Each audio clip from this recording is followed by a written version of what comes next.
Follow us on Twitter at twitter.com/achieveradio.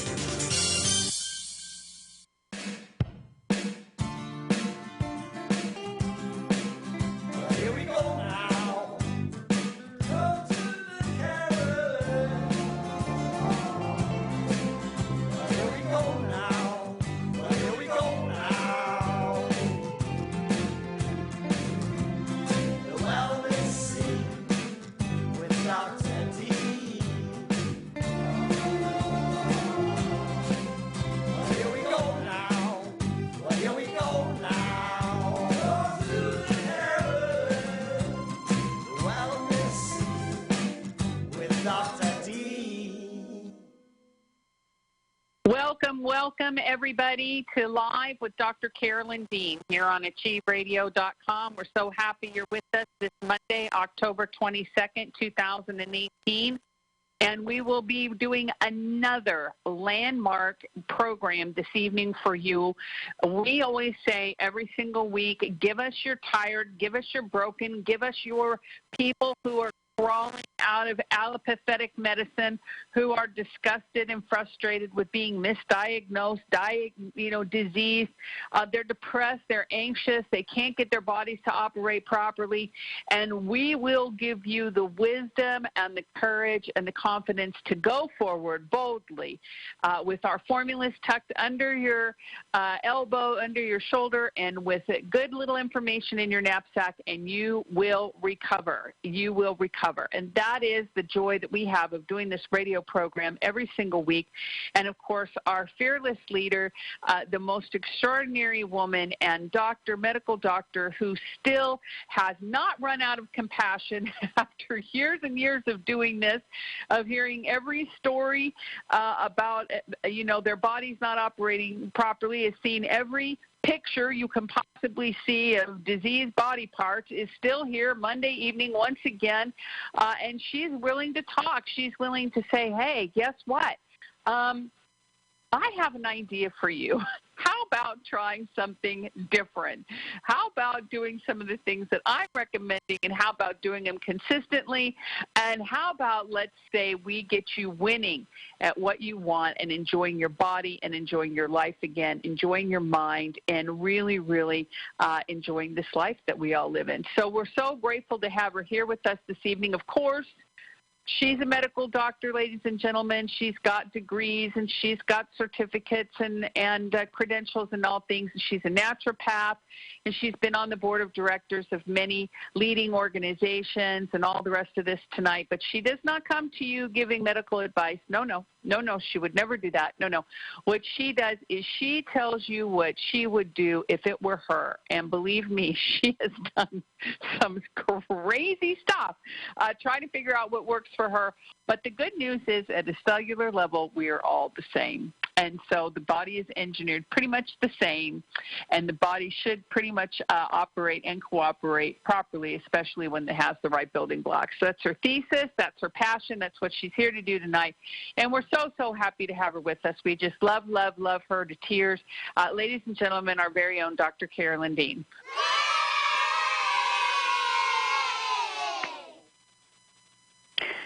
Oh, Ginny, once again, nothing to be said about your incredible introduction except to try to live up to it. That's what I'm going to do today. You have no idea what's going to happen today, Ginny. You're going to be saying, there she goes again, something I never knew or thought about. I know, it is amazing how much, information I can stuff into my brain. It's just, I'm so excited.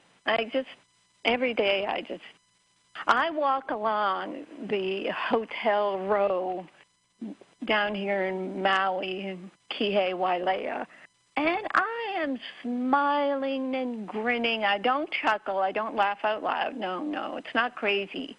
But it is amazing. I'll smile and people smile back at me. It's just such a wonderful feeling to be happy. And that's what we are, is so happy. Yeah, we sure are, Carolyn. We sure are so happy. And we've got a lot of customers who are also very happy having been with you for a while and having, like I said, just through their own will and intention, they're sick and tired. They're not going to take it anymore. They find us and they get better, and that's what's exciting too. All right. So let's just leap into the fray here. Ginny put out her weekly Monday blog at drcarolyndeanlive.com. You can follow along. I'll just go through it.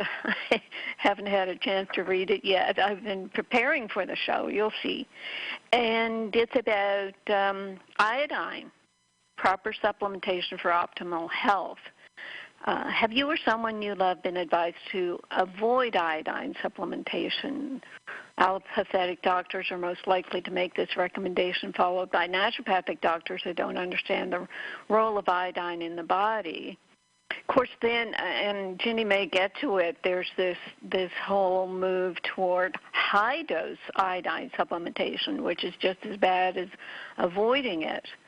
And back to the blog, the typical mistake with iodine supplementation is a shallow understanding that its only role is as a substrate for the formation of thyroid hormone. Not so. Every cell in the body needs iodine, and it's required to prevent an attack from the sea of microbes that our cells are surrounded by. Our bodies are saturated by 10 times more germs than human cells. Iodine functions like chlorine in a pool, keeping germs at bay. For example, white blood cells cannot effectively guard against infection without adequate amounts of iodine. It's responsible for the formation of the normal architecture of the glandular tissue, breast, thyroid, ovary, and prostate.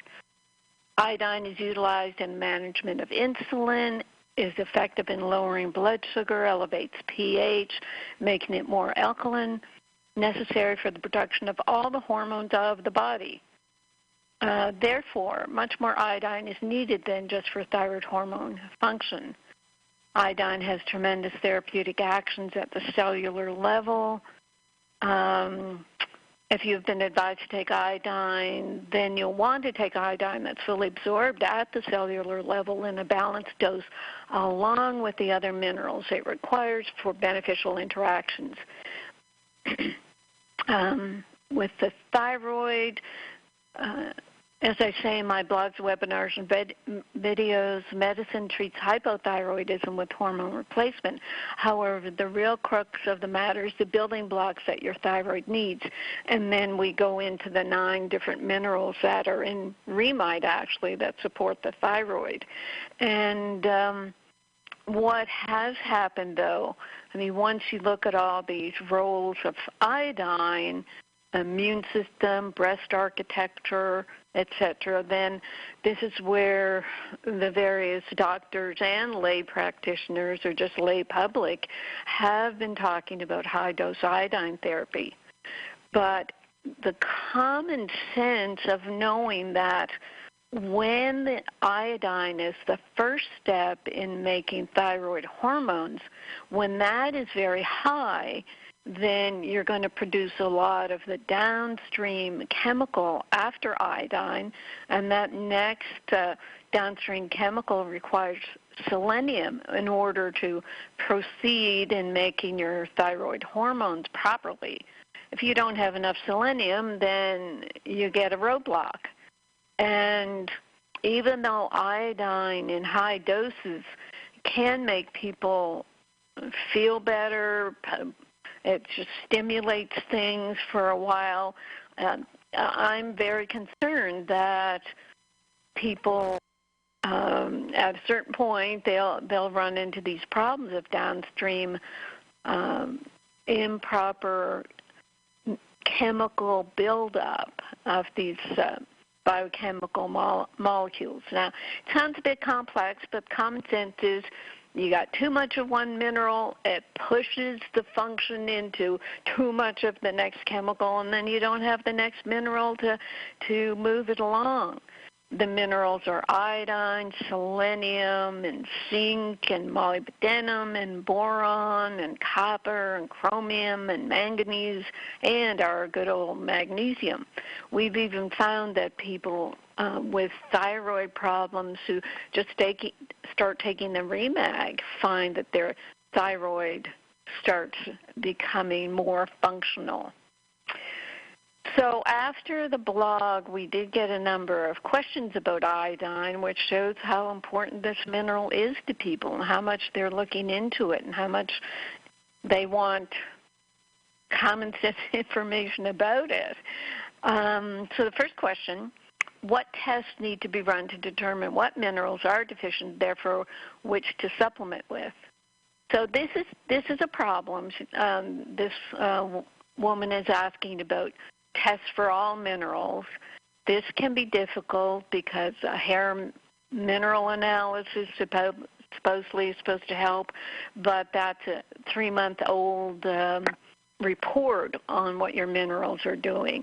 And there's all kinds of caveats with hair mineral analysis.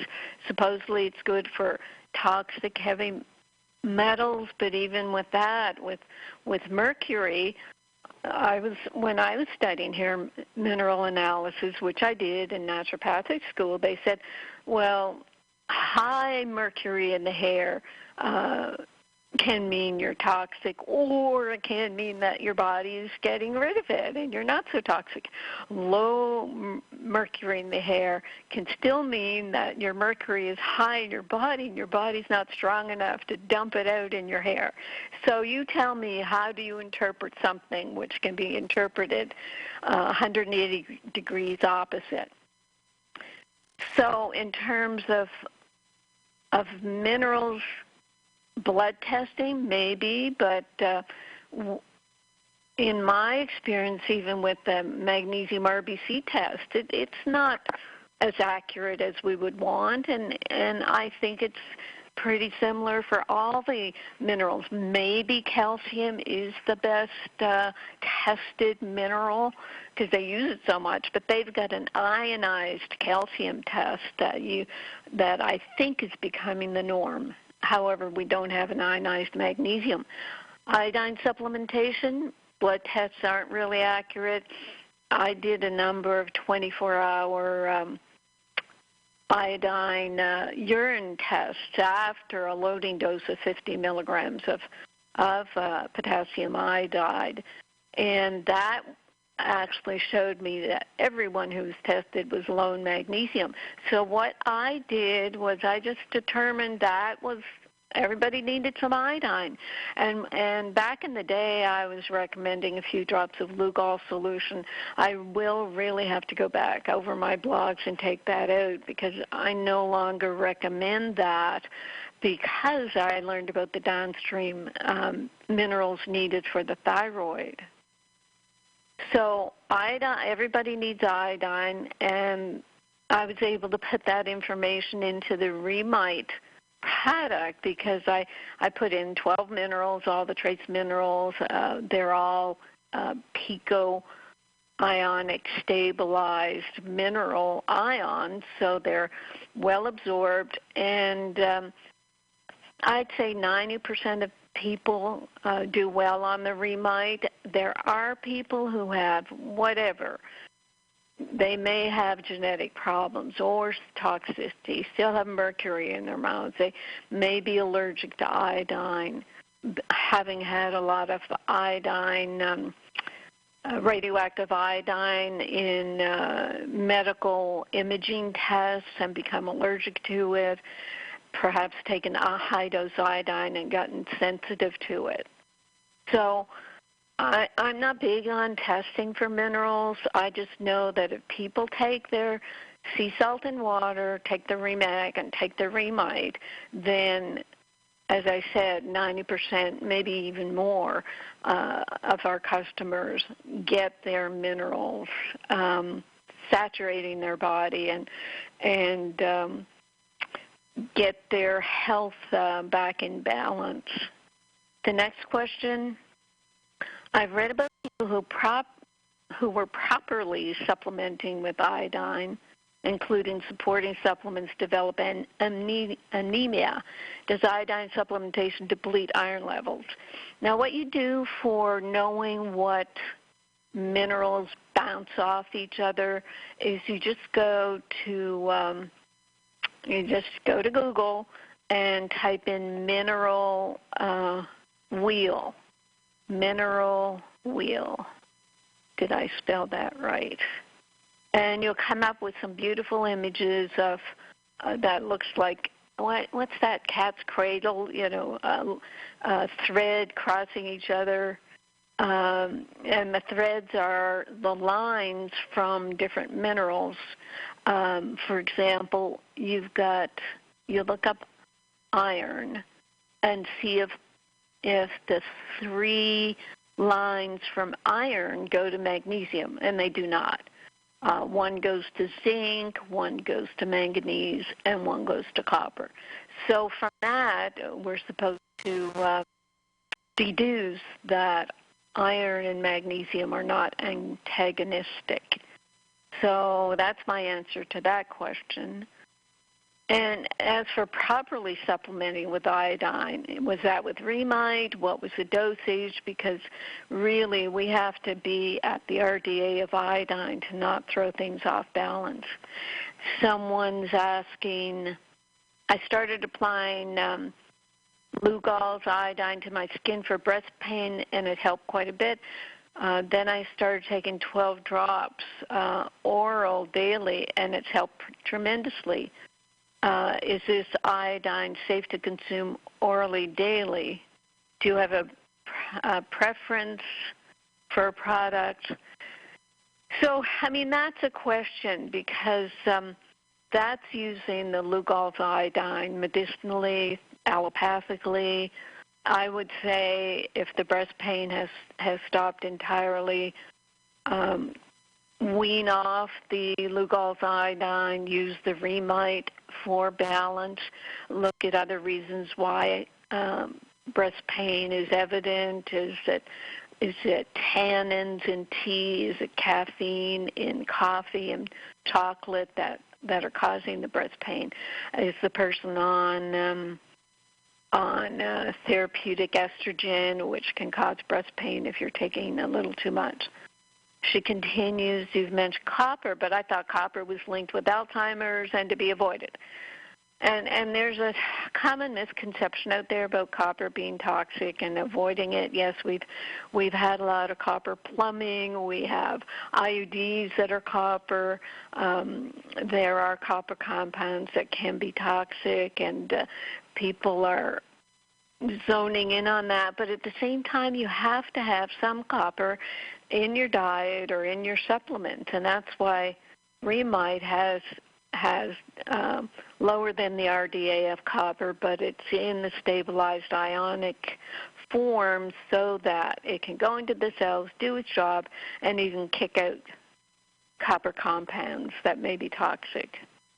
Another question, I have Hashimoto's thyroiditis. I've gotten my antibodies down to 1 or less, but blood test shows my iodine is a red flag.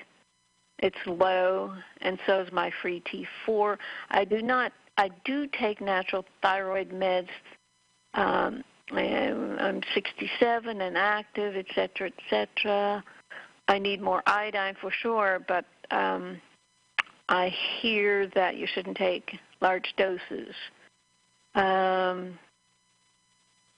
Now, she says my daily vitamin has 300 milligrams in it. I doubt that. It would be 300 micrograms. So I don't know if this person is taking Remite yet. So actually I'll have to hold off on that answer.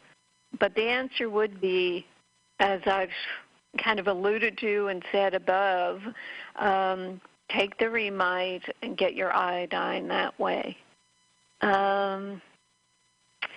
Another person saying she's on a supplemental iodine, 12.5 milligrams. And see, we're talking about just several hundred micrograms per day. So she's asking, will taking Remite conflict with it? No, it won't conflict. Remite won't conflict, but the high-dose iodine is going to conflict with the body eventually. So personally, I would be asking this person if they would wean off that high-dose iodine that also contains zinc, chromium, and selenium, and that would be in the non-stabilized ionic forms. Yes, so that would be my recommendation. Wean off the high-dose iodine and the other minerals, and use the Remite, and keep us posted. And the question, as you can see, a lot of iodine questions. What supplement to take along with iodine? So that's the Remite, and the dosage. The person is saying doesn't know how much to take. Well, that's on the label, and it is 2 3/4 teaspoons a day, so 1.5 teaspoons a day for Remite. And someone else, I do not have a thyroid, complete thyroidectomy for cancer. I take 100 micrograms of levothyroxine. Would taking iodine still be beneficial? Well, as you heard from the beginning of Ginny's blog, iodine is used for so many things, absolutely necessary and beneficial. And someone, I think, she's taken high-dose iodine, Dr. Brunstein's protocol, starting on Remite, Remag, and wondering if she should take those along with the iodine. Again, weaning off. And actually, Melody Rose, I'm going to have to address her question about her mother in an email. Okay, got that note. So what happened with some questions that came in this week, and then Ginny on her own put this thyroid iodine blog up, but I've been asked questions many times about this medical medium, Anthony Williams. One of his books is Thyroid Healing. He's start to write 2015, he put out Secrets Behind Chronic and Mystery Illness. 2016, Healing Foods. 2017, Thyroid Healing. He's got one coming out this month called Liver Rescue, so it looks like he's going to do all the organs. And what he's saying, and I started studying viruses, because Williams is saying that every chronic disease, thyroid disease, everything is caused by Epstein-Barr virus. And people write me and say, is this true? And what should I do about it, et cetera, et cetera. Well, Epstein-Barr virus is one of many, many, many, many viruses. And I've said before that when people go to testing for chronic disease, when in the early 90s, when I was in New York doing AIDS and chronic fatigue research, every patient we tested with a battery of blood tests had high antibody levels of all the viruses, not just Epstein-Barr. In the mid-80s, when I first started getting involved with chronic fatigue syndrome, I worked with an internist endocrinologist, and we did a lot of blood testing. That's one of the things that when I was investigated for saying bad things about sugar, they looked at all this testing and said it was inappropriate. But anyway, we found T-cell problems, we found all the viruses, we found people with a lot of infectious load, we called it, not just Epstein-Barr. I mean, we looked at Epstein-Barr, but anyway, let me go on. So this business about Epstein-Barr causing everything. Virus particles are 1/1,000,000th of an inch, and they're 1,000 times smaller than bacteria. They're so small they can't be seen with the microscope, but may be observed with an electron microscope, and that's even iffy. And a virus particle just has a nucleic acid, a little bit of RNA, and maybe DNA, either single or double-stranded. It's got a coating of protein to protect the genetic material, and a lipid membrane surrounding the protein coat. And unlike human cells or bacteria, viruses do not contain the chemical machinery, enzymes, for example, needed to carry out the chemical reactions for life. Once inside the host cell, they will inject genetic material that is makes new particles that assemble themselves into new viruses. So all it's doing is injecting itself into a host, making new genetic material from the host's DNA and RNA into new particles that are then ejected out of the cell and go into other cells. On the review of this show, I'll have the URL where I got this information. It's a very good overview. It's the How Things Work website. And how do the particles leave the cell? They break the host cell open and destroy the host cell, or they pinch out from the cell membrane and break away, kind of a budding. So then it goes. Our immune system responds to this type of infection, and in the process of fighting it, produces chemicals called pyrogens that cause your body temperature to rise. This fever helps to fight the infection. Once inside the host cell, some viruses such as herpes, now Epstein-Barr is a type of herpes virus. Herpes and HIV do not reproduce right away. Instead, they mix their genetic instructions into the host cell's genetic instructions. And when the host cell reproduces, the genetic viral instructions get copied into the host cell offspring.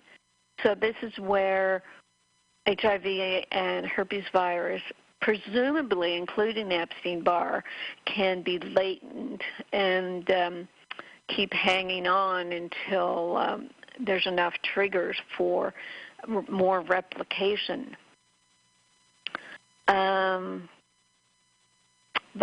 Okay, so then we come to what Williams is saying. Somehow he's decided, and he's a psychic, he's apparently getting these words from Spirit, and I don't have a problem with that sort of intervention, I guess you'd say. I myself have gotten information from what I call someone who has the gift of knowing and can give information, but doesn't call themselves a psychic. So I'm trying to read through these books and find out points of truth, and not just half-truth. But what Williams is saying is that Epstein-Barr eats food, eats hormones, eats mercury. It directs itself to invade the liver, and then the thyroid, and then the nervous system. But it can't do that. Viruses, they're just a bit of material, bit of genetic material. They can't eat food. They can't grow on their own. They can't make more of themselves if they live outside the cells. They need the host. As I said, the viruses attack those host cells and more of themselves. And then they move out and move into more or other host cells because they've often kill the host cells. So I can't trust this information if the Williams, as he's saying, is this Epstein-Barr is acting really like a bacteria. So it would have to have a lot more complicated machinery and would no longer be a virus if it's acting the way he says it is. And Epstein-Barr virus was originally recognized for its ability to infect and transform lymphocytes. Now we know it also affects epithelial cells, and it may infect T cells as well. And one thing that also makes me wonder about this information is really 90% of the population has antibodies to Epstein-Barr. So you can say that, yes, everybody who has a thyroid problem has Epstein-Barr. I mean, that's kind of a given. So I really don't know why Williams is trying to say that everything is Epstein-Barr. Of course, I say everything is yeast overgrowth. And actually, when you look at how Williams is talking about Epstein-Barr, you could just substitute yeast in there. And the reason why I say yeast is because yeast produces 178 different toxins, and that's what gets absorbed and causes symptoms throughout the body. Epstein-Barr virus is not creating toxins. It doesn't have the machinery. The cells it kills, yes, they will leak and cause inflammation, etc. But it's really not the same situation. So do some reading about viruses and see what I'm getting at. It's just too, I guess, easy a solution to say it's all Epstein-Barr. It's got nothing to do with you or anything else you're doing. You've been infected, and therefore you have these problems. So I guess my point is, don't switch from doctors telling you what to do and what drugs to take and what's wrong with you to a psychic telling you what to do. Follow your own common sense. And the treatments that William recommends are actually mostly vegan solutions. No eggs. He says eggs feed the Epstein-Barr. No dairy, no gluten. And it's not because of the casein in dairy or the gliadin and glutenin and gluten triggering intestinal changes, local and systemic inflammation. We know that the casein and gliadin, glutenin create what's called zonulin, Z-O-N-U-L-I-N, mediated permeability, which allows gut contents, including yeast and bacterial toxins, access to the bloodstream, where they play a role in driving inflammation and associated mood symptoms, head to toe. But Williams actually puts down Candida. He doesn't believe in it. I don't know why. He just says it really doesn't exist, and people really have misdiagnosed it for Epstein-Barr. Now, I don't believe that for one moment. He advises on a daily routine 16 ounces of celery juice, 16 of cucumber juice, 16 of ginger drink. None of his recipes involve animal protein.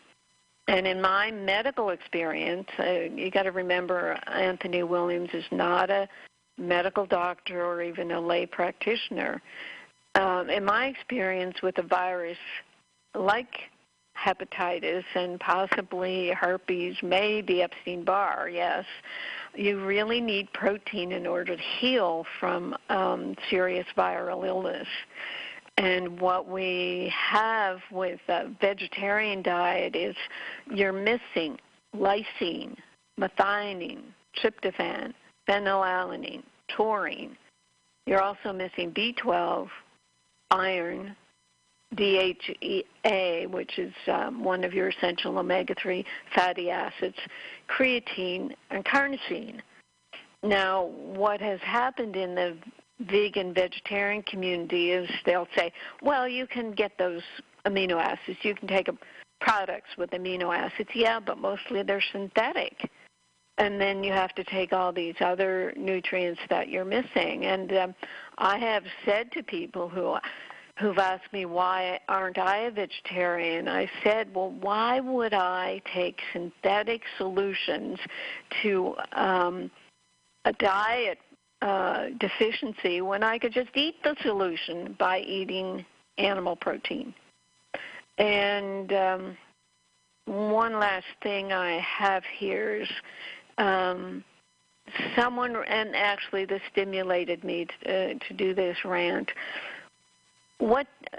Someone says, what do you think of meat as being the real culprit for diabetes due to the fact that the fat blocks the cells from the sugar entering and therefore stays in the blood, causing elevated sugar values? And I said, nope, not true. If you're quoting the medical medium who knows nothing about medicine, then he is wrong. That really got me going, because that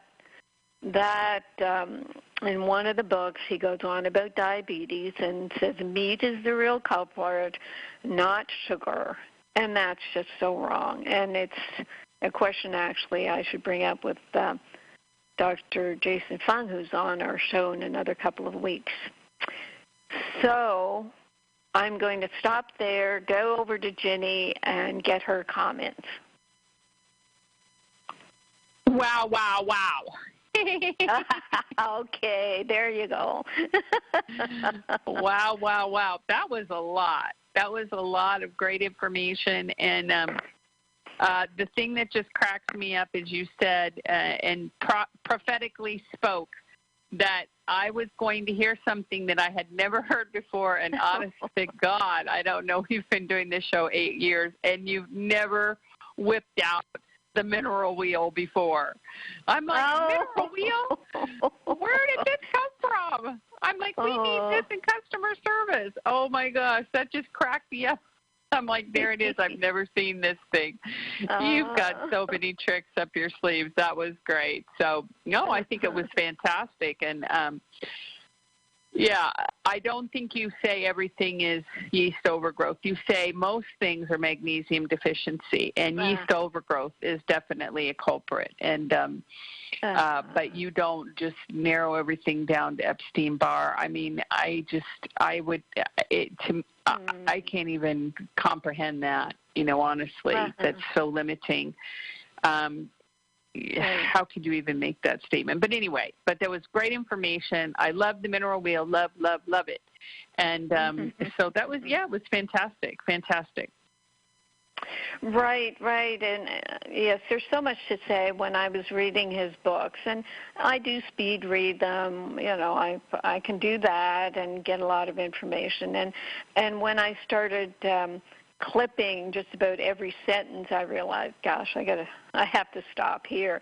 Minerals, he does mention magnesium, but just in passing. And you got to know that magnesium and the other ionic minerals are so important, and to pass over magnesium is really inappropriate at this stage in the game. So, yeah, I guess we'll use this rant for people asking us, well, what do you think of the medical medium? And as I said, please stop looking for people to tell you what to do.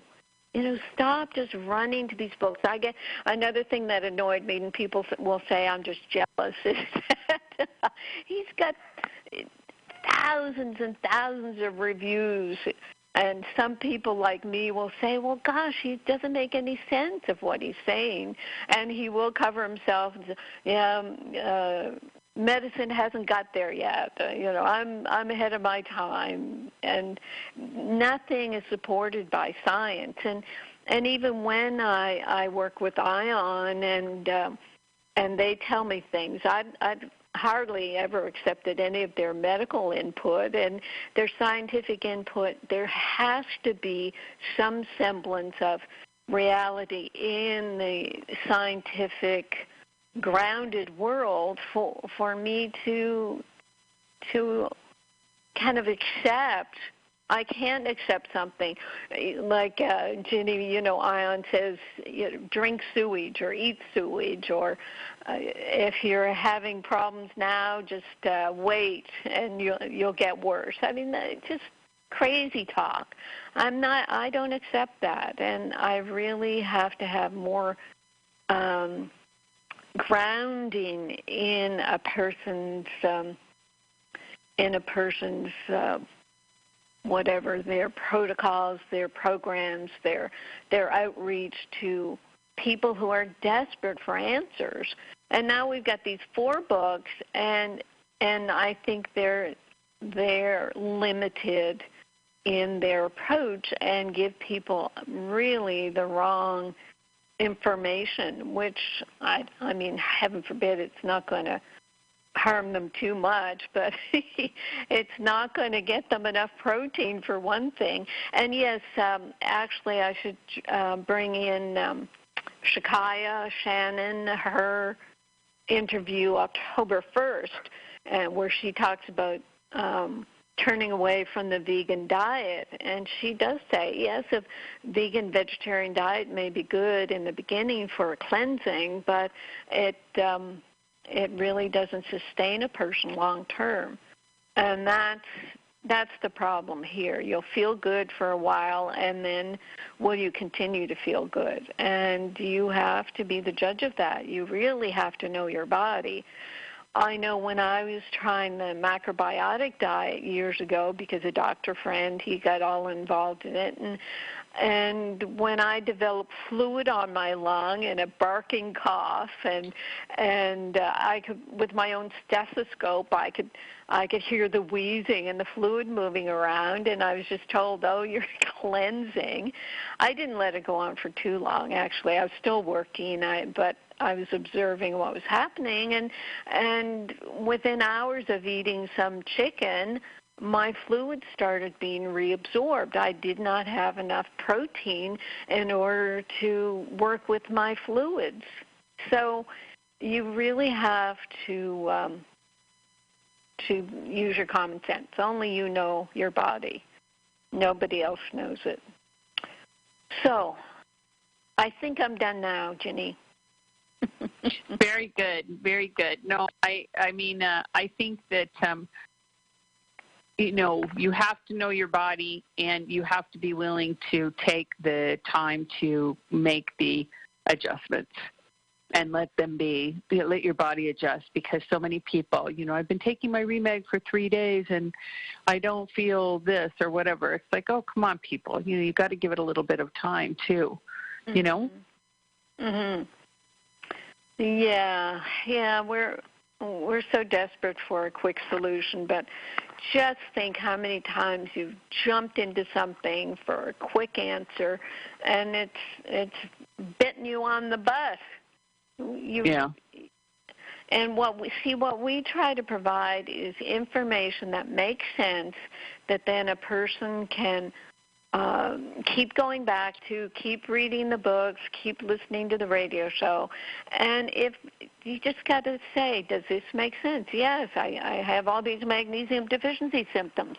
I should take magnesium. And like you're saying, Ginny, just know it's not going to happen overnight, but keep in you the understanding that, yeah, I'm magnesium deficient, and I'm asking for a shift in my body. And if the shift is sort of shaking me up a bit, maybe that's just part of it. And yes, that's why customer service is there, so we can reassure you, and certainly we'll be the first to tell you. We'll go check with your doctor and just make sure, because we don't know you as a patient, and we're not supposed to know you as a patient. But we've had enough experience with our customers to know that you just keep positive about the fact that you're working with your minerals. Let me take a drink. Go ahead, Ginny. Absolutely, absolutely. Well, I wanted to do the blog on iodine because we have a lot of people who, as a matter of fact, I can probably even find one, and And we're going to get to our phone calls in just a minute, so phone callers, don't be weary or be discouraged. We know you're there, and we are going to take your calls, believe me. But a lot of people write in emails like, I want to take your Remite, but I'm afraid to. Basically, I've been told this, I've been told that. And that's the thing that I think. I avoid Remite because I don't want to supplement with copper. Here's another one. I've had several hair analysis over the years, and my copper is off the chart, literally off the page. Does hair analysis mean that that's really what it is? Do you think there's a legitimate reason not to use your Remite? I'm at 69 and in reasonable good health.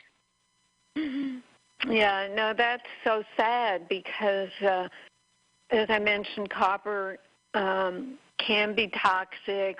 Is her body shunting it out so that it's not in her system anymore? Like I mentioned with mercury, the thing about copper, it is in a lot of our foods. So if someone is really copper toxic, should they be avoiding copper-rich foods? They're oysters, shellfish, whole grains, beans, nuts, potatoes, blah, blah, blah. So I don't think so. And the amount of copper in our Remite, as I said, I know the situation with copper. I've been around this whole experience for decades. So that's why I put in low-dose copper. But yes, there's so much information out there. We bless the Internet and we curse the Internet because people get so much conflicting information. And I guess that's why they come to us. And then, we did kind of say it earlier, but I just want to repeat, Carolyn, for people who, what if they've had, and I don't know, you might have heard, you said this before because I have been multitasking, but if they had a complete thyroidectomy from cancer or something like that, or this, that, we get these all the time, and it's like, why would I take Remite? And it's like iodine is required for more than just the thyroid. So I hope we really covered that with everybody. It's required in every single cell of your body. So hopefully that answers that question. So those were the main reasons why I wanted to do the show tonight, because it's like people think that they don't need the Remite because they've either got too much copper, which is a total misnomer. It's all from that goofy hair analysis stuff, which we know, who even knows if that works with all that information. And then the second thing is they've had their thyroid, removed, and they think they still don't need iodine, or they have been on some huge, high intensity, like you talked about, the high dose iodine, and something bad happened, and now they're afraid of it. Mm-hmm. Yes, one thing too, their iodine-containing drugs. I think isn't one of them for, I don't know if I'll remember the name, one of them for arrhythmias. And we've had people who've been on this iodine drug. And if you're on a drug, you go to Wiki, type the name in, and then see if iodine or fluoride is involved. Let me see. No, I'm not going to be able to find it. AMIODARONE. Is that it? So, and we have had customers. I remember them who've said, yes, I was on that drug, and I got so much iodine, it blew up my thyroid. They had... there it is, amiodarone, AMIODARONE, an antiarrhythmia medication used to treat and prevent a number of types of irregular heartbeats, but then it'll affect the thyroid.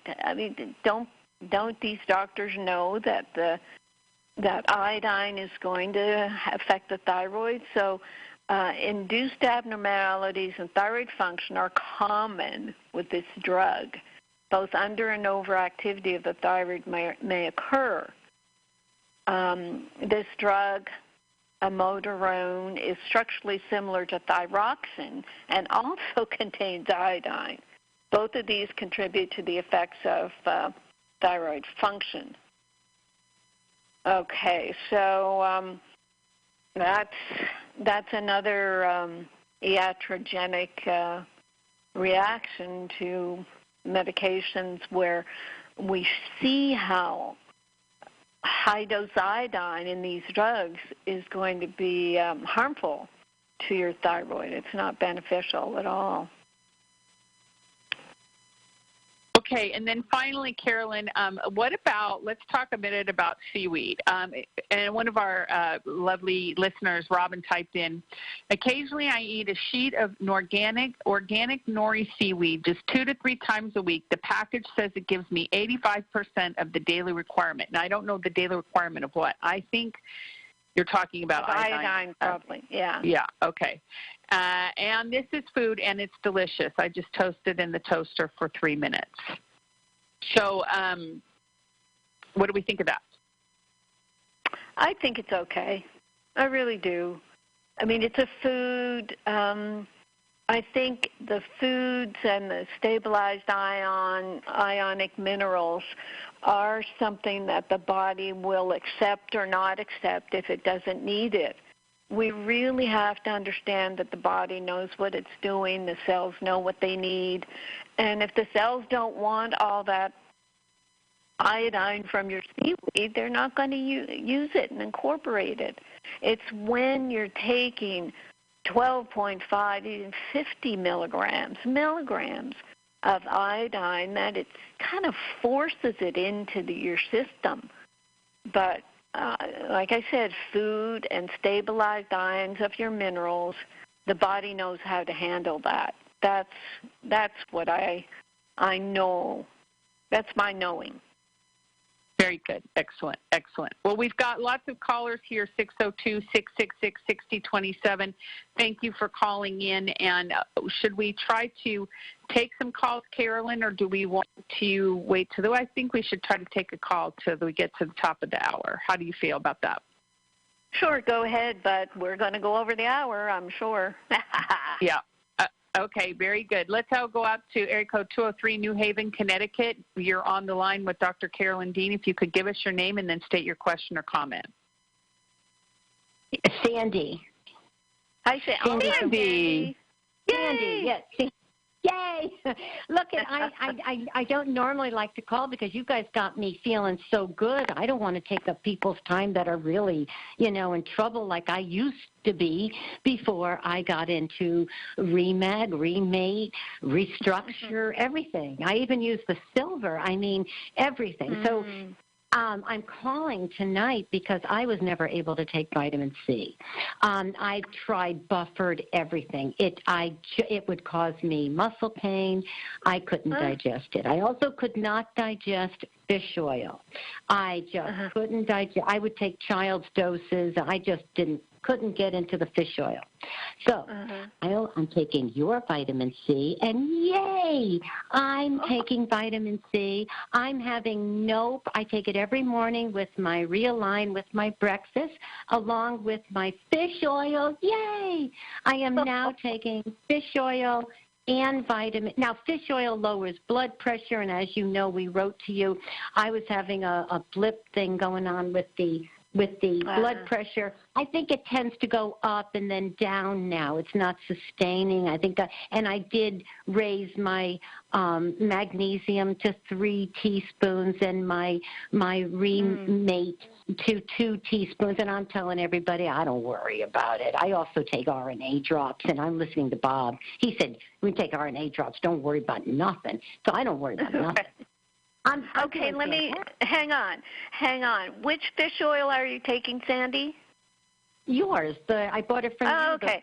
Blue Oyster Oil.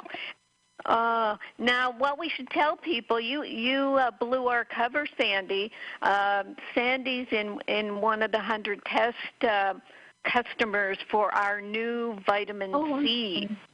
No, that's fine. It's so wonderful. I mean, when it comes out, I've got to tell everybody, grab it. It's the best. I have tried. I found one other vitamin C. It was a little tiny liquid bottle, and that was okay, and you just took little tiny bits of it, and I would take, but what a pain in the badoobies. Always having to try to remember it. It ran out, and it was very expensive. So I stopped taking it, and I just figured I would never be able to take vitamin C. Wow. When you come out with this, I got to tell everybody, don't even worry about it. Don't even worry about it. Awesome. Okay, Sandy. Yeah. Okay, we're up at the top of the hour, hon. So I think I'm so sorry. Oh gosh, no! Perfect timing, perfect words, and thank you so much. I'm so glad the vitamin C works for you. That deserves a yay. The oil, the fish oil, and I want to tell everybody, when I met you, it was almost 3 years ago now, and I was in dire straits. And talk about feeling like it takes a long time you got to stick with it. It's worth it. And the support team, Julie is a jewel. Melanie Rose is wonderful. These people are so helpful. I tell you, you're silver. I was sick. I was camping. I thought I was going to have to leave. I talked to Julie. She told me how to use the silver. I had it. The next day I was hiking. I'm wonderful. Well, I can't tell you. I am so much better now than what I was. I'm even better than what I was before I met you. Oh, I've got to get off the phone. I know. Love you guys. You're the best. Love you too. Thanks, Sandy. Bye, dear. Bye.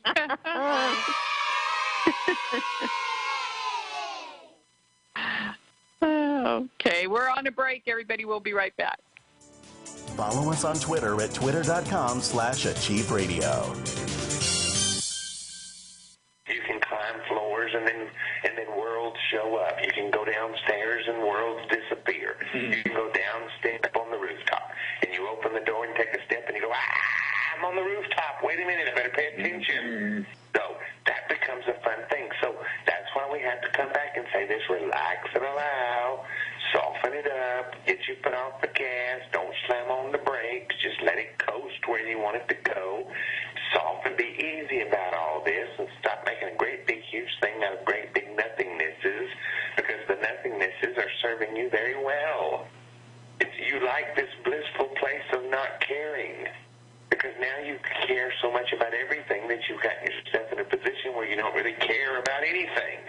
Good. It's wonderful. Thank you. We are happily, easily ready for more in your experience. AchieveRadio.com.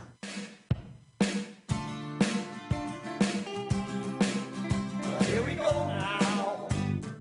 Go to the Carolyn. Here we go now. Here we go now. The wellness scene with Dr. D.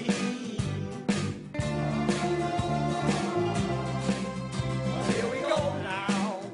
Here we go now. Go to the Carolyn. The wellness scene with Dr. D. Welcome back, everybody. Hour 2 of Live with Dr. Carolyn Dean here on AchieveRadio.com. 602-666-6027 is the number to call if you'd like to talk to Dr. Dean tonight. And be sure to hit *5 on your keypad. That's going to raise your hand in the studio and let us know you've got a question, and we're going to put you on the phone with Dr. Dean this hour. I wanted to say thank you, Sandy, for calling in. She's such a sweetheart, and she's got a tremendous testimonial. Some people have heard it, but even more importantly, she did kind of let the word out on the vitamin C, but so far the reports are all glowing, Carolyn, so that's exciting too. So we should say, do we know when we're going to be able to release it? Are the labels done? No. What's going on? We promised we could quit doing this to ourselves and our customers. Yes.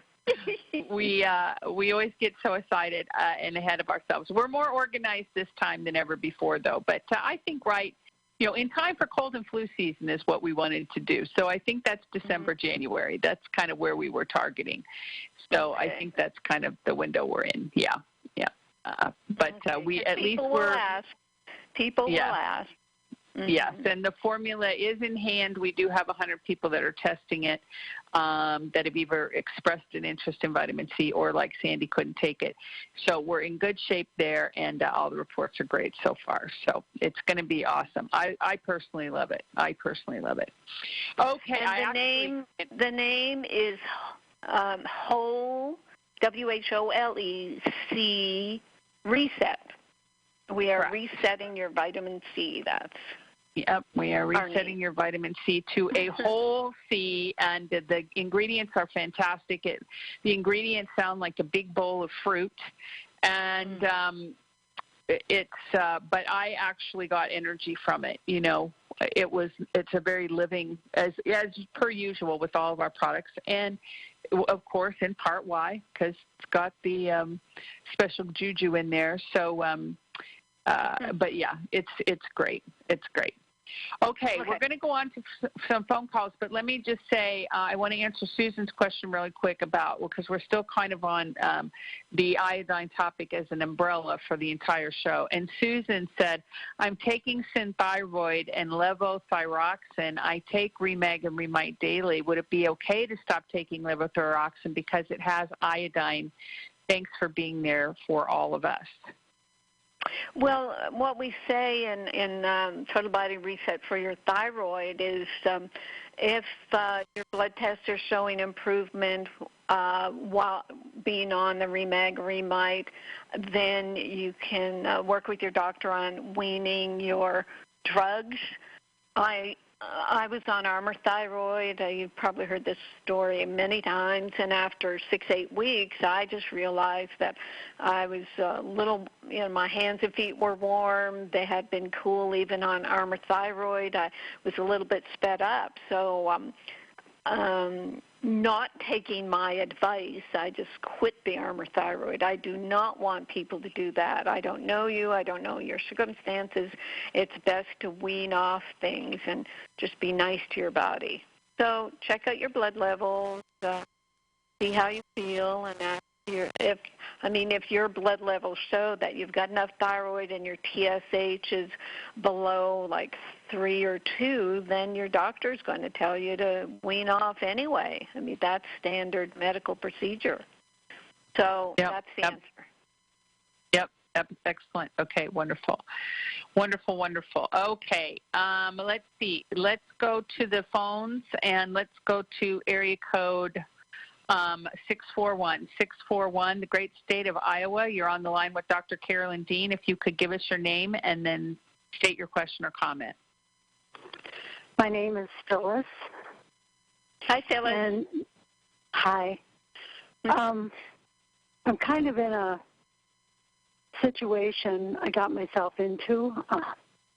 I've had AFib, and in the past I used the Remag.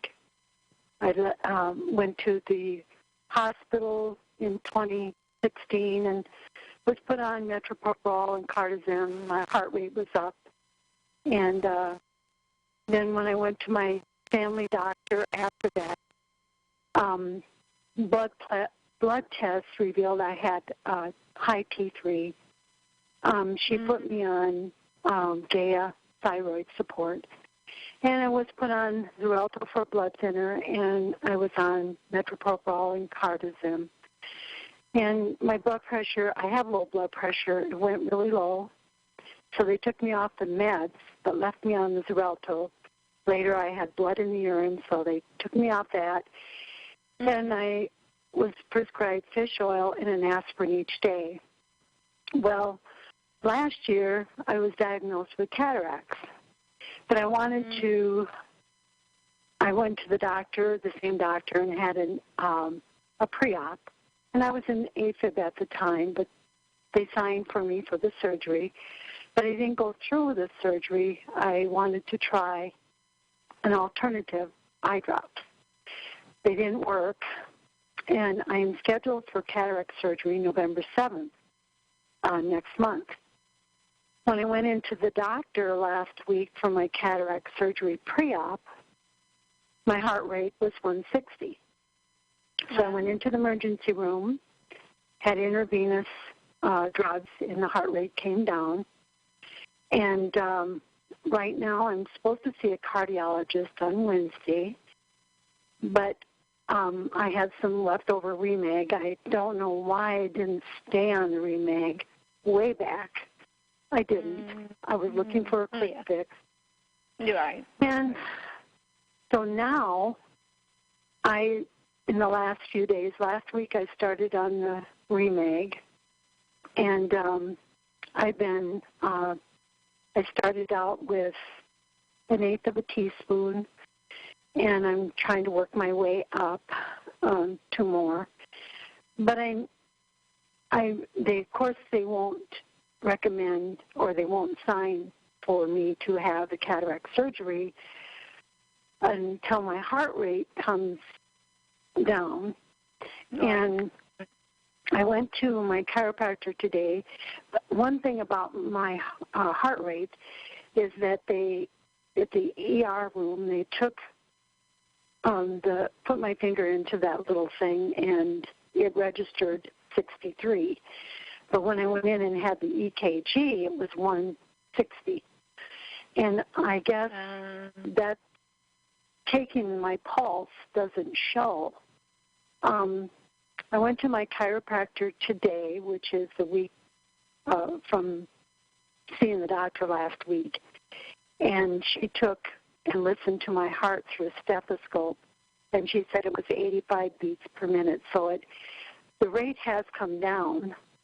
The reason I think I went into a higher rate is stress from my job, and I think that's what happened way back in 2016. I don't know if they're going to recommend cardio conversion, but I don't want to have it, and I don't know if I can have the cataract surgery with AFib, or if it's just the heart rate. But I just wanted to know. Yeah, it's your question.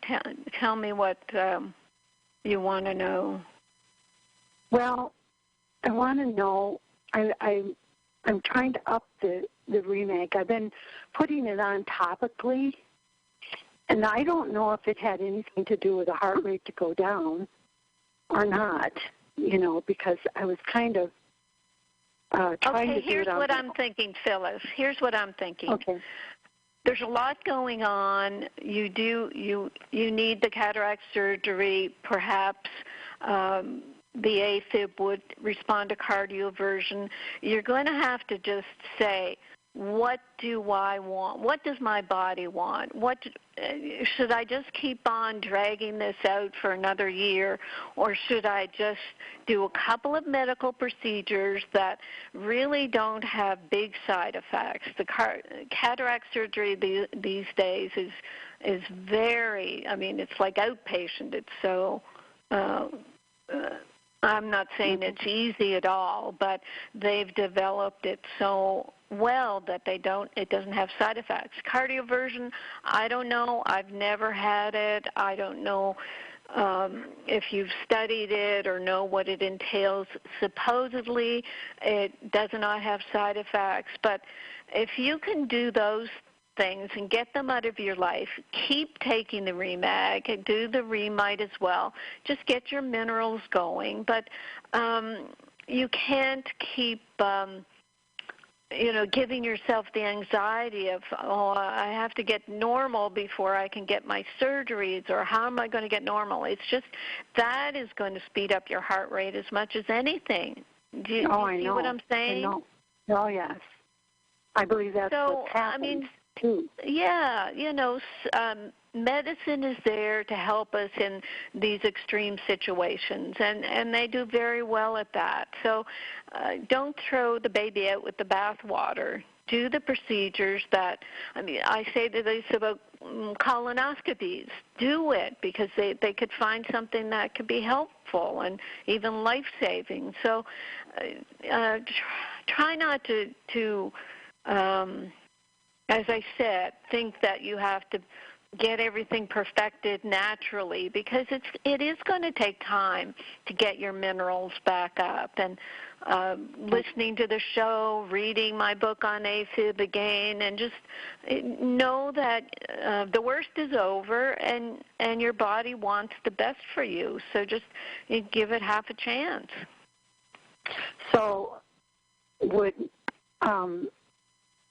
so can you have, I don't know if I can I have the cataract surgery being on the medicine and having AFib?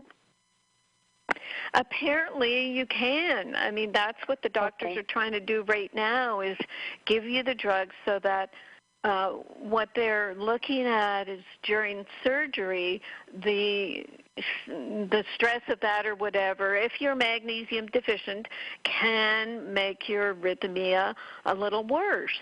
But you're going to have enough magnesium in you by then that that's not going to happen. Just think of it that way as well. Okay. I mean, this whole business about putting people on the beta blocker, metoprolol, is around surgeries is because that's what happens. And what you would try to do is ask them not to give you a fluoride anesthetic. I don't know what they use in cataract surgery, but the fluoride anesthetics is what drives people into magnesium deficiency, because the fluoride binds with magnesium. Now, they won't really know that, but you could just say you're allergic to fluoride anesthetics, make it up. Okay. But get some of this stuff done so that you can just continue on and heal yourself. Now, the Remag, I'm at 1/8 of a teaspoon, only because last week I was doing just a few drops. I did have, I am constipated, so last week when I did 1/8 of a teaspoon in some water, I did go to the bathroom, which was fine, but I just went down to 3 drops in the water, but I did that in all of my waters throughout the day, which was 10 ounces, and then I put in the salt. And now today I put 1/4 of a teaspoon in and been drinking that. So do you think in another week I could increase it, or how? Oh, yeah. Or, definitely. Okay. You have to see how your body absorbs it. It's not, see, the whole thing is with going slowly and sipping it through the day is you don't want to overwhelm your cells, because if it's not taking it on and using it, then it may just not absorb more Remag at the time and then dump it in your intestine. That's all that's going on. But yes, every 3, 4, 5 days, increase it. And I'm going to stop you here now, Phyllis. I think, I don't want to overload you, but if you have more questions, you can phone customer service anytime and talk to someone, and they'll talk you through it, okay? Yeah, and I've done that. I've talked to them already 3 or 4 times. So I just wanted to talk to you and see what you said about increasing the Remag and before the surgery, and if and it does not cause the heart rate to go up. Magnesium. No, I didn't think so. No, it does the opposite. I mean, it calms the heart. That's what you're looking for. But it also calms stress, and I think it's the stress in your life that's taken over. And that's why I'm saying get these surgeries taken care of, and just move forward. Okay? Okay. Thank you. Appreciate You're welcome. it very much. Yeah. Thank you, Phyllis. Bye-bye. Bye. All right, excellent. Hour 2, live with Dr. Carolyn Dean here on AchieveRadio.com. Let's go out to the great state of California, area code 951. You're on the line with Dr. Dean. If you could give us your name and then state your question or comment. The blood sugar is a tiny bit low, but says that's kind of normal. Can't hear you. Hello, we can't hear you. You're going to have to speak up, please.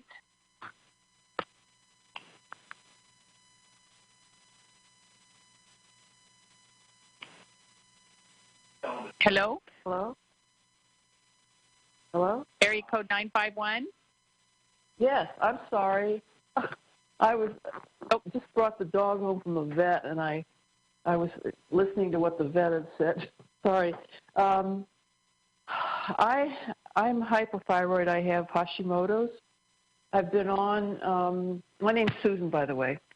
I've been on Remag and Remite since probably about 5 years. And I started out with a small dose. Now I'm up to, I was up as far as 2 teaspoons of Remag, and I'm now down to 1.5. 3/4 teaspoon. I'm sorry, 3/4 teaspoon. But that stuff is fantastic. I have the heart problem as well, and it's gotten to be tremendous with the Remag. That plus a few other things. But my problem is with the Remite. I started increasing it after I'd been on it for a while, little by little, and when I went to the endocrinologist for my thyroid test, I'm also, because of the Hashimoto's, I go regularly, he said, well, all of a sudden you're turning hyperthyroid. And I knew I didn't feel right. I just didn't feel good. So well, let me stop you, Susan. Hang on. Are you on thyroid meds for your Hashimoto's? Yes. Did he stop them? I did stop them for a while. After that, I did stop them for a while, but I'm back on them a little bit because I just don't think I have enough of the thyroid hormone. So, well, what does your doctor say, though? I mean, just give me the facts. Are your blood tests normal? Now they're pretty much normal, yes. At that time, they weren't. That's why he said, well, you're hyperthyroid. So they're normal, but are they normal with you being on some thyroid meds? And did the doctor tell you to take them, or are you taking them? The doctor told me to take them. Okay. And what's your question? Okay, well, I just want to make a comment that after I reduced my Remite back to, I go on 1/4 teaspoon is all I can take. After I reduced it back to 1/4 teaspoon, all the problems went away. I was no more hyperthyroid. I was still a little hypothyroid, but I was no longer hyperthyroid. So I think I was just getting... Well, listen to what you're telling me, though, and I don't know the whole story, and I'm trying to be succinct here. You were on Remite, but you were also on thyroid meds.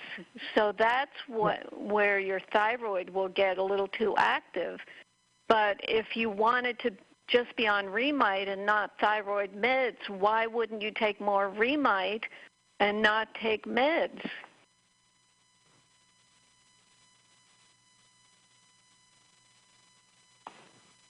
Susan? Yeah, I'm here. At that time, I wasn't, I wanted to make sure that my thyroid was in the proper condition, so I wanted to have blood tests. And at that time, I didn't know that I could get them on my own, myself. I thought the doctor had to prescribe them. So he didn't prescribe another blood test. Right. So I still don't know what...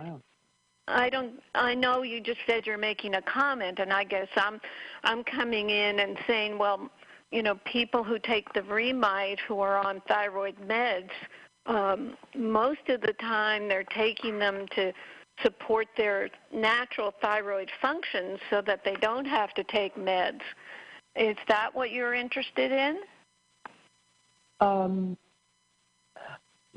I just was trying to say that if you have Hashimoto's, it's probably a good idea to keep close watch as you increase your remite. That's all I was trying to say, because right, and that's what we talk about, in my book, and that's what we are always telling people. So, okay, good, thank you. You're welcome. Okay, thanks. Hey there. I think the challenge is that you can't tell people to not take their meds. I know you have a testimonial that you stopped taking your meds, but you're a doctor. And the minute that you start feeling sped up on the remite, because it's so powerful, and it is, that you've just got to cut back on your thyroid medication, because you never required thyroid medication to begin with. Right. What you required were the minerals, right? So, once again, it's like this misappropriation of, my car isn't running right, so let me think about the paint job. And it's like the cosmetic appearance of your car has nothing to do with the internal reality. But if you don't put gas in your car and change the oil, it's not going to run. And so it's just like when we tell people, you don't have a disease, you have a magnesium deficiency. I mean, you've got to say that 40 or 50 times before it kind of gets through the barriers of the brain, and then the big light goes on. It's like, oh, my God, I don't have a disease. I just have a mineral deficiency. It's hard, though, because we're in such a disease-prone society. Right. And, Susan, she just wanted to pass on some information, but I guess, Susan, what you should have done is phone customer service. You get held into the endocrinologist's concern about now you're hyperthyroid. Well, no, I don't think so. They don't know about the minerals, and instead of, I don't know, thinking that, you went off your meds, but then I don't know, maybe you were afraid to go back, increase the remite in case you got more hyperthyroid. I really don't know, but we try our best with our instructions and our books and our radio shows and our customer service. We tell people this all the time. So I'm sorry you didn't get the information that we could have given you. Because when you go to an endocrinologist and they say, well, now you're hyperthyroid, I'm sure it was scary. So, Jenny, you described it quite well. We're in a position where we can't tell people, according to the FDA, we're not really allowed to give people any sort of medical information. So right. All we can do is say, your thyroid requires 9 minerals to make thyroid hormone. And if you start getting them, your thyroid is going to start making thyroid hormone today.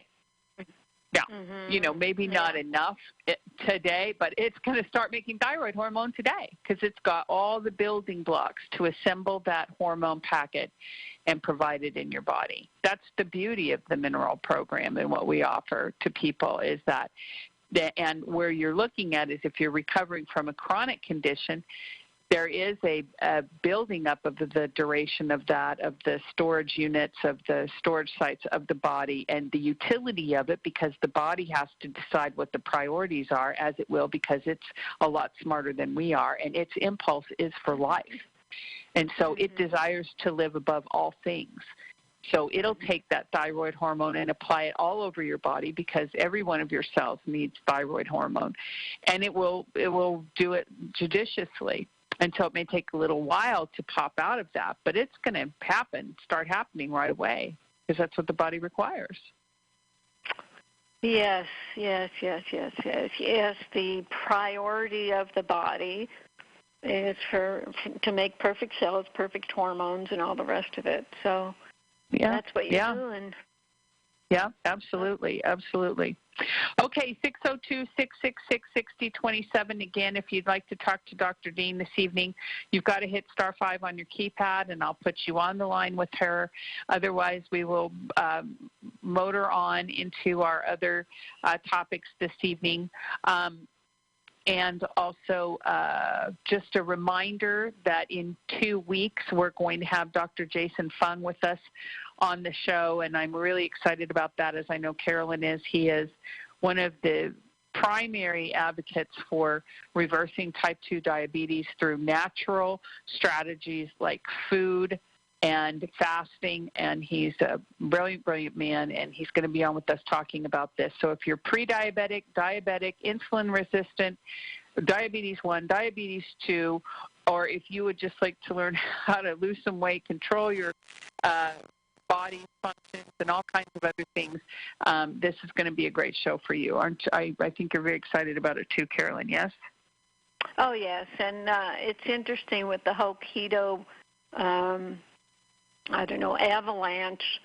There are studies coming out saying, yeah, it's working. Studies coming out, no, it's dangerous. And I'm sure Dr. Fung is just caught right in the middle of all that. And actually, I'll probably ask him what he thinks of the medical medium saying diabetes is really too much protein. Oh my gosh. Right. No, he said it was too much fat, which I know, it's crazy. Yeah. Okay, what do we got now there? Phone calls, and then we'll do our mailbag. So let's go to the great state of Kansas. The great state of Kansas, area code 316. You're on the line with Dr. Carolyn Dean. If you could give us your name. Hi, this is Rosinda. Rosinda? Yes, Rosinda. Rosinda. ENDA at the end. Yeah. I've been taking Remag since I think it was the beginning of June.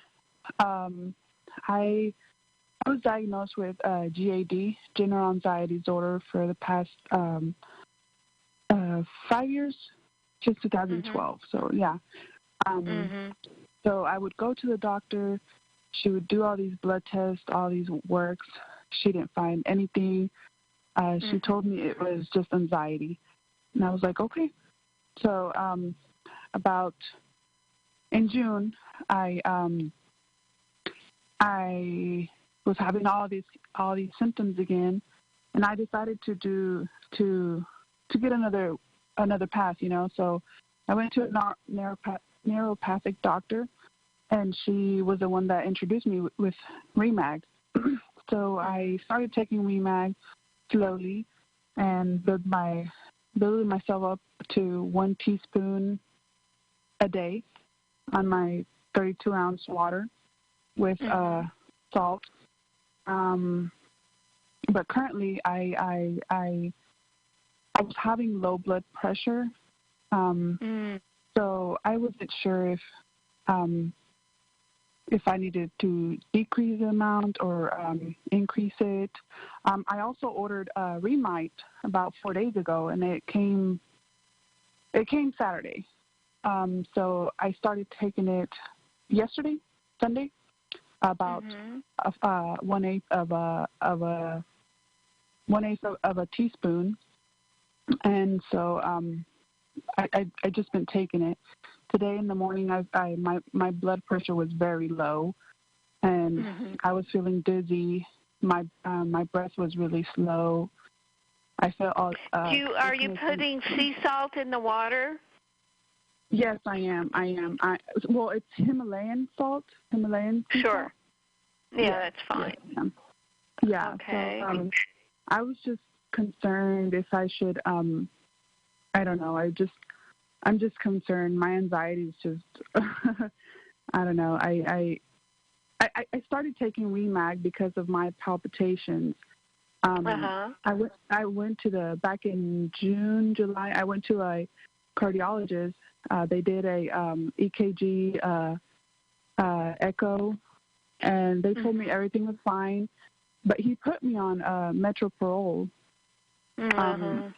Yeah, so my Are you doctor still on that? Rosalinda, are you still on that? I'm not, no. Okay, here's a question. Here's a question. Have you read the magnesium deficient anxiety booklet? No, I have not, no. I should. Okay, that's what you need to do. In there I go into a lot of detail about kind of what's going on and some, first aid things for anxiety, rescue remedy, and different ways of looking at what's going on because, it's a little more than just a magnesium deficiency. Having had this generalized anxiety disorder since 2012, we have to look at the whole picture. It's, what I'm saying? It's not just magnesium. And just to give you some more support with what you're going through. And the booklet is going to be helpful. It's the booklet. Which one is it? The magnesium? It's called Magnesium Deficient Anxiety, and it's at drcarolyndeanlive.com where all our free booklets are. Okay, I'll search it, yeah. Yeah, that's going to be helpful for you. There are affirmations. There's a lot for you to focus on because, now, I'm taking omega-3s also for my anxiety. I thought today that probably that was causing my low blood pressure, but I was messaging my naturopathic doctor, and she said no, it's not. It's a possibility. If you had that thought, then you should think about cutting back or whatever because cutting back, yeah. I don't know how much you're on, but there is a lot of talk about overdosing on these fish oils. If you had that thought, then you should run with it because, I don't know you or your health history, but it's very important that you listen to your own intuition about your health. Very important. Okay. Now, I started with the Relight. This is my second day with just a tiny bit.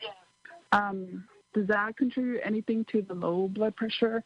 Can I still take it with low blood pressure? I mean, I have low blood pressure. I've always had, I've pretty much always had low blood pressure. Yeah, the Relight is not going to affect that. I mean, people will say that that magnesium can lower blood pressure, but what we know about that is that if a person has low blood pressure, it can be because they're magnesium deficient. So that's what you've got to look at. And, unfortunately, the anxiety is going to feed into so many things. But the sea salt with the sodium is going to support your adrenal glands. Are you on B vitamins? Are you on the Realign? Which one? Our Realign, Realine. It's got the B complex. No, I haven't. Okay. And that's you'll read about that in the anxiety booklet, the importance of the B vitamins. So that I would take before I'd take fish oils. All the studies on fish oils, they used very high doses that could were just too strong, just so they could get a result. But the only fish oil we work with is the Blue Ice Royal, which is a fermented cod liver oil. But anyway, go with your feeling that maybe there's too much omega-3s. Get on the Realign. And here's the information about low blood pressure. Magnesium deficiency can cause an underactive autonomic nervous system leading to low blood pressure and poor circulation performance. Some people think magnesium will lower their blood pressure further, but slowly increasing will treat the problem and improve the blood pressure. And you know, if you've been on the Remax in June, July, August, September, about 4 months and a half, yeah. Right. And in the beginning you started off slowly, so you know, you're not really on a therapeutic dose that we think about, but I know you're concerned about the blood pressure, but it might be that the body really just wants more magnesium. So you'll have to think about that, you know, just sit with that bit of information and read the anxiety booklet, and then get in touch with us through customer service just to so we can support you. Okay? Of course, yeah. Okay. Yeah, so just a lot of symptoms, cold feet, just a lot of dizziness, tired. So I'll just read on that. Yeah, and look at all the booklets if you have time, Susan. There's one about thyroid, you know, cold hands and feet, and low blood pressure can be low thyroid, and that's where I have been tested for thyroid, but no, not much of a nothing to. I don't know. They just don't tell me anything. I know. So I ordered the Remite. And just maybe I thought it was maybe bad. I don't know. I'm starting taking it, so yeah. Yeah, so just read some more so that you can get an understanding how the building blocks with these minerals and the B vitamins are the most important thing for all aspects of the body, because people don't just have anxiety without having the adrenal glands being under stress, and with the thyroid gland being under stress. And, the blood tests aren't going to show that right away, but you want to support all your hormones. Okay? Okay. All right. One last thing. Since I started taking Remag, I've always wanted to know, can I take some herbs like chamomile? Would that deplete it? No, that would be fine. When you take herbs, though, try to get organic herbs, because there's so many herbs on the market now because people are keen on them. But the non-organic herbs can have herbicides and pesticides on them. Okay, Non-organic. So get organic herbs, okay? Okay. Yes, thank you. Thank you so much. Okay, but you're welcome. But keep in touch. You know, there's a lot we can do to support you going through this. Okay? Yes. Thank you so much, doctor. You're welcome. Bye-bye. Okay. Bye-bye. Okay, excellent, wonderful. All right, live with Dr. Carolyn Dean here on AchieveRadio.com. One more phone call up to the great state of Michigan, Carolyn. Great state of Michigan, you're on the line with Dr. Carolyn Dean. If you could give us your name and then state your question or comment. Yes, Marion. Okay, Marion, go ahead. Yes, and the question is, I have been recently diagnosed with atrial fib, and I had my thyroid removed years ago, and I guess the thing is, it's the shortness of breath. It just feels like the quality of your life is awful, and they have me on Metropola, and warfarin. And I just heard about you through somebody else, and I really would like to try your products. Hopefully that might be the issue with me, because I've always had a problem with the low potassium and magnesium. One time when I went to emergency, they gave it to me intravenously. And this time when I went back and I had new insurance, they sent me to the hospital, and they didn't do the things that they did before. And I have just been like this for the longest. I mean, I can't even walk so far without being out of breath. And I just feel like the quality of my life is just, and I want to get back to exercising and doing things, but I'm just so upset. So I'm just willing to, whatever you can recommend. And do you mind me asking, Marion, how old are you? 58. Oh, yeah, that's way too young. Way too young to have these symptoms. Okay, so what you do is you go to drcarolyndeanlive.com and download the AFib book. I have a book on AFib. Goes through everything step by detailed step. It's probably too detailed, but it helps people to really get it in their brain that, oh, yeah, this could be a magnesium deficiency, maybe not a disease. We tell people to stay on your meds, don't come off them until the AFib, if it's a magnesium deficiency AFib, you stay on your meds until the AFib is gone, and then your doctor will wean you off the drugs. You know, it's just standard common sense, really. And, the other aspects of the treatment, we're talking about magnesium deficiency, but it could be that you need some of the support for your hormones with the Remite and certainly the sea salt in the water. And you'll just read it through, Marion, and then you can call into customer service if you have any questions or call back next Monday for the show. But do you have any specific questions right now? Yeah, they mentioned, just like your earlier caller, about cardioversion, and that's why. Right. Conversion, yeah. And at first I said yes, and then after doing the research, I was like, well, no, I want to try a method like this first.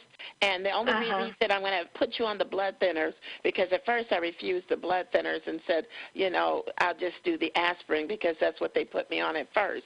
But then he said he couldn't do the cardio conversion unless I have the blood thinners. So that's when they put me on the warfarin. Right. And I try this first because he did say there were some caveats where you could have a stroke, you could have a heart attack, and it scared the heck out of me. Yeah, right.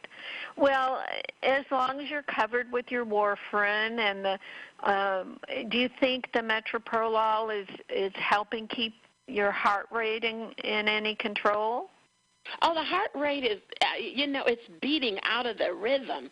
The heart rate has been low, and, I really, it's just the beating out of the rhythm, Correct, yeah. That's jumping, extra beats and all that. Because, as far as the rate, I take my rate all the time, checking with the blood pressure or with the, the monitor thing, and it's always in 50s and 60s, and I asked him to increase it because I didn't think it was. I was expecting to be able to walk and breathe, and then he later told me, no, it doesn't do anything with that. It just keeps it down. I said, well, it was going down anyway before they had put all that stuff on there anyway. But it's just, I just feel like, it's the breathing. I guess that's what's getting me. If I even just going from the bathroom to the bedroom, and it's only so many feet, and you're all out of breath when you weren't like that before.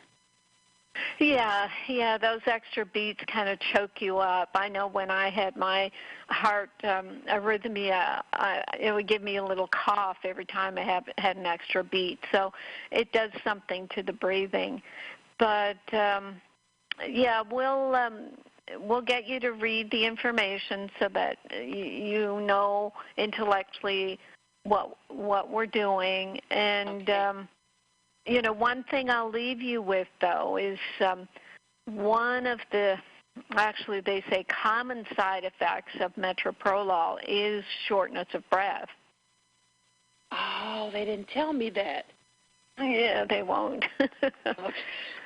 They want you to kind of like. Well, yes, that's what you should. You phone up and ask the nurse to ask the doctor and say, you're just so troubled by this shortness of breath. Your pulse is great, but, you've heard that.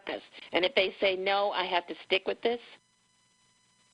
Well, it's up to you on a certain level, but just, use your own common sense and intuition that were you short of breath like this before the metoprolol?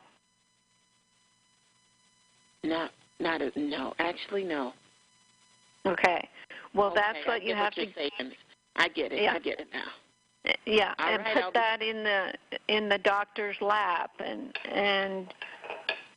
make the case that look, my pulse was coming down anyway. My pulse is good, but the shortness of breath is my main symptom, and it's new since I started this drug. Okay, I will do just that. Okay, and let us know how it goes. Oh, I will. I'll be giving a praise report. Okay, Marion, good call. Thank you so much. Thank you. All right, bye-bye. Bye-bye. Okay, wonderful, wonderful.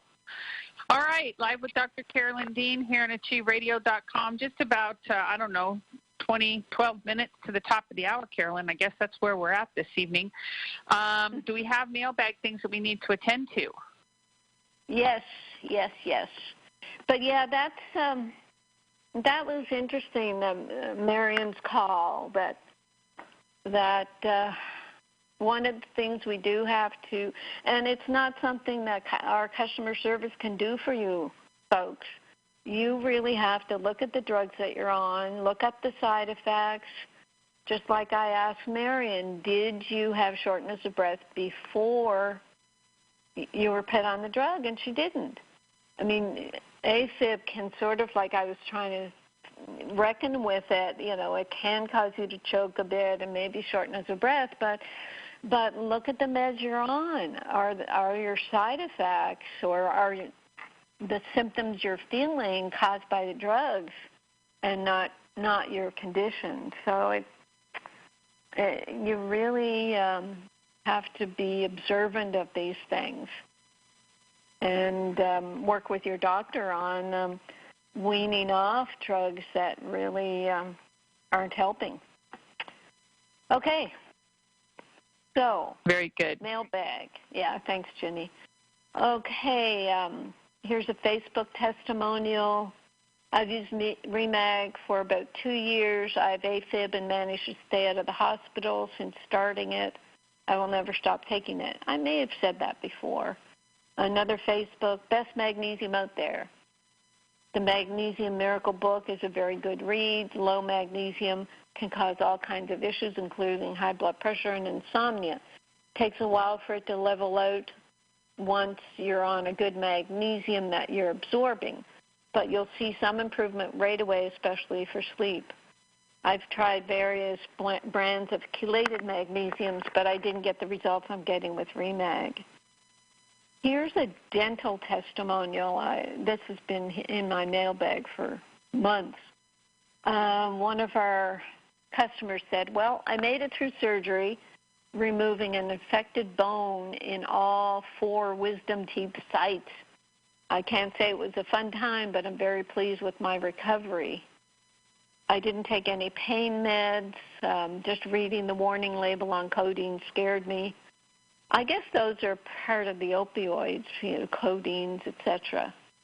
One night I had some severe pain, just took Remag. I may have read this as well, but anyway.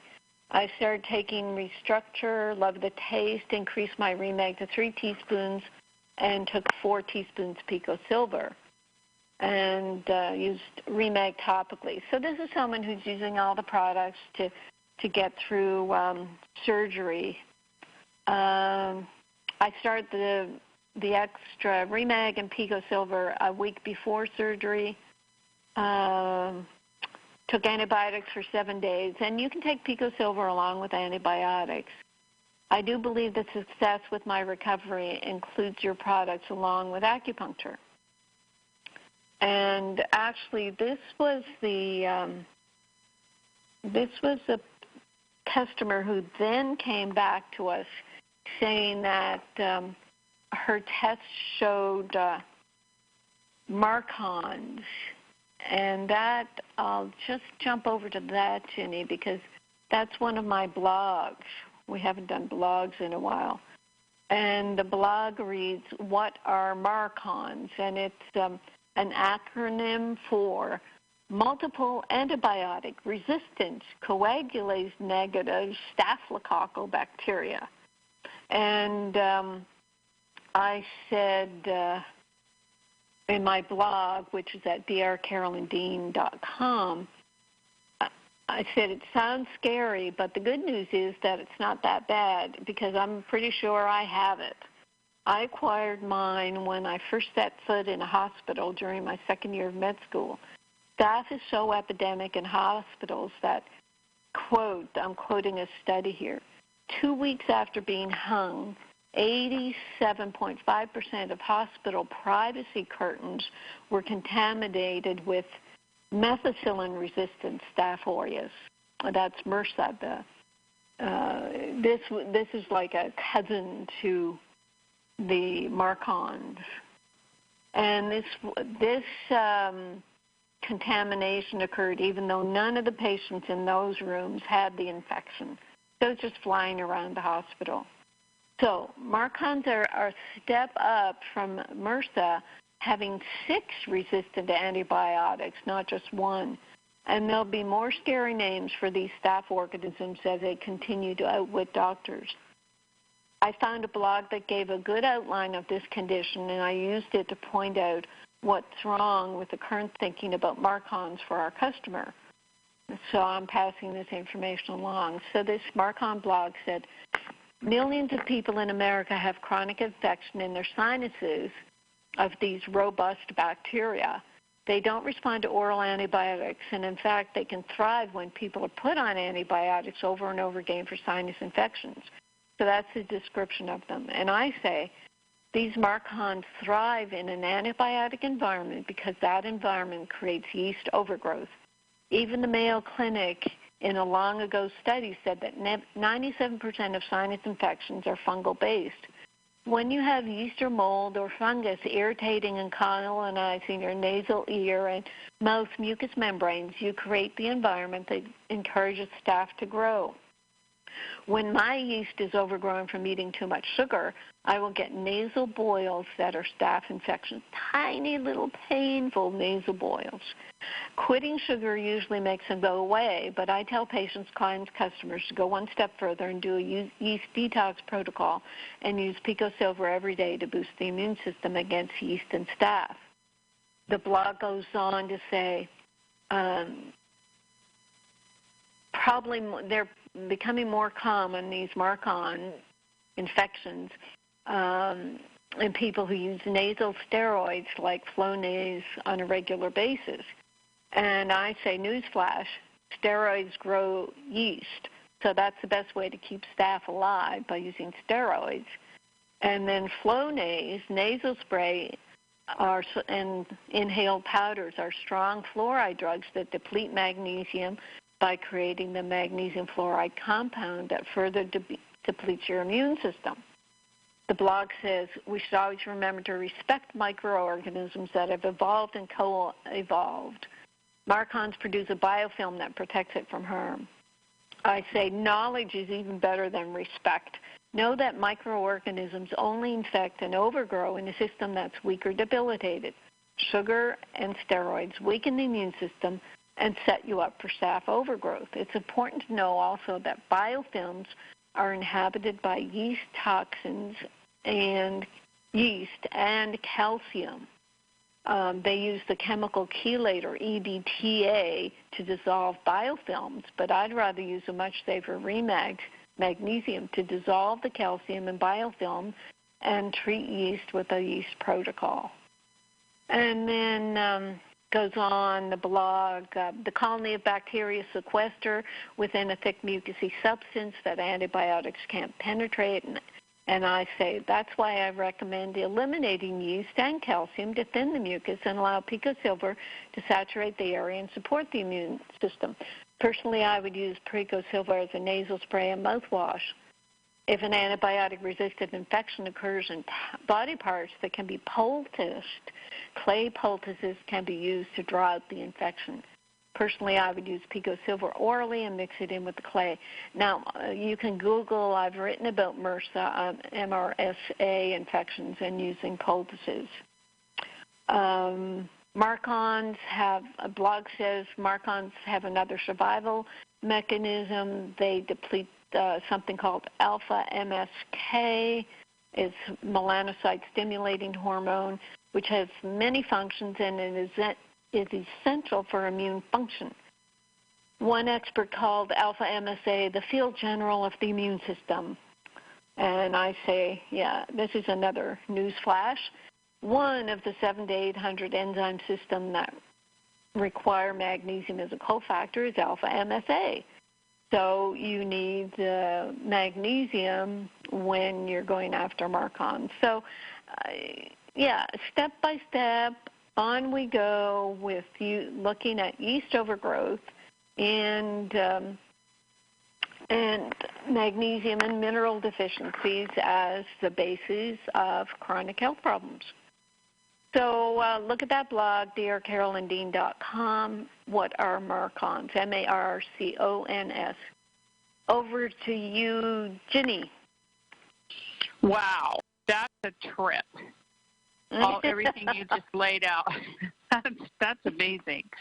Yeah. I mean, yeah, that's just incredible. All the little pieces of the puzzle and how they all work together. And, gosh, if you've got your Remag and Remite and Pico Silver at home, give it a big squeeze and take another drag off your bottle. That's all I have to say. All right, everybody, it's a wrap. Go ahead, Carolyn. It is a wrap, but yes, you have to read this because the blog goes on to say they have to use drugs for it, even though it's an alternative medicine drug. So do yourself a favor. Do yourself the favor of using our stuff. That's right, exactly. Thanks, everybody. Thank you, Bill. Thank you, Bob. Thank you, Carolyn. Wonderful show. Thanks everybody who typed in. We love you. If you have any questions, contact support, SUPPORT at rnareset.com. Thanks, guys. Thanks, Jenny. What she said.